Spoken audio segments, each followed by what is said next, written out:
lugar na ito, dito sa Western Bicutan, nakatagpo tayo ng taong mapanalangin at isang siga sa kanto na pinapalis tayo dahil nakaharang tayo kung saan siya dito nagtatrabaho.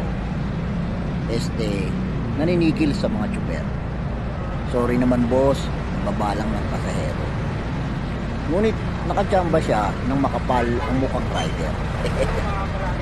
Tigasin din, tigaluto, tigalaba, tigahugas, at lahat na ng tiga. Kahit lalo natin itong ininis. Hindi nagtagal, siya na lamang ang umalis.